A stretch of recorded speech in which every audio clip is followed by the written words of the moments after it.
नमस्कार मित्रांनो, आजचा व्हिडिओ खूपच छान होणार आहे. आज आपण खूपच छान बघत आहोत. तर नवरात्र उत्सवामध्ये अष्टमीला फार महत्त्व का असते व नवरात्राला अष्टमीचा मान का असते तर ते बघणार आहोत.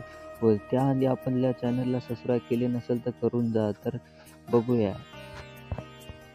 तर मित्रांनो, सध्या सर्वत्र नवरोत्सवामध्ये धुमाधूम आहे. भारतातील अतिशय पवित्र आणि महत्त्वाचा उत्सव म्हणजे याकडे पाहिला जातो. नवरात्रोत्सव हा सण दुर्गा देवीला संपूर्ण केला जातो.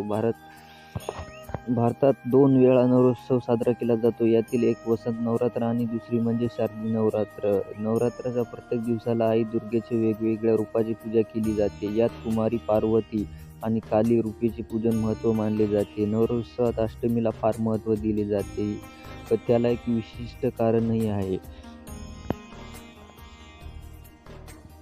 जीवनात चालू असलेल्या कोणत्याही समस्येचे कारणकार करण्यासाठी किंवा कोणत्याही दुःखापासून मुक्ती मिळण्यासाठी त्याचे इच्छित परिणाम प्राप्त करण्यासाठी उद्देशाने लोक दुर्गा अष्टमीची पूजा करतात.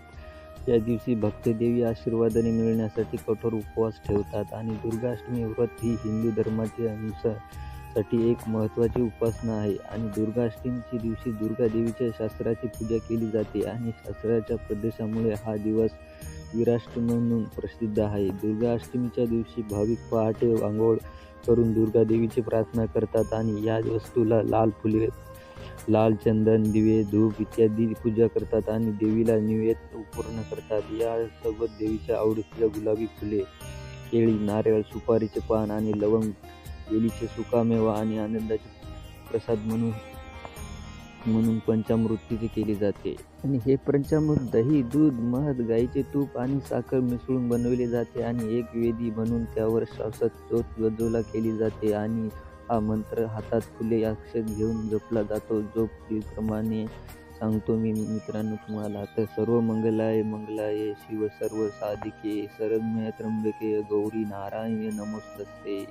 त्यानंतर ते फुले आणि अक्षत माता दुर्गेला अर्पण करावे. नंतर दुर्गा चालाची पूजा करून आरती करून पूजा करावी. दुर्गा अष्टमीचा उपवास स्त्री आणि पुरुष दोघेही समान रीतीने करू शकतात. काही भाविक अन्नपूर्णाशिवाय उपवास करतात तर काही भाविक दूध, फळे इत्यादीचे सेवन करून उपवास करतात.